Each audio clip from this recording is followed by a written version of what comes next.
Hey everybody, this is JD with the aquaponics source. I want to talk a little bit about the AquaHeat unit here.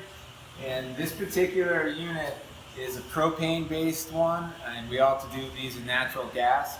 But basically this is a little tankless water heater, and what's happening is we have a thermostat controller, and that thermostat wire will sit down into the sump tank, and that's going to be reading the temperature, and this controller will tell this pump when to turn on and circulate hot water through this loop and heat the water for us. And so water will come down through the heater unit and then circulates through this heat exchange coil here, so you get a lot of surface area packed in here, submersed in the water, exchanging that heat out into the system water, which the pump then circulates out to the plant or fish system. And then the cooler water returns back through the unit to get reheated again and recirculated through the coil here. So this is a really efficient way to heat your system.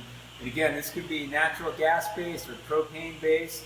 The other thing that's nice about this system is that this is a DC based pump. So this can actually be hooked up with a couple leads here, can actually be hooked right up to a battery. Or you could do this on a solar panel as well.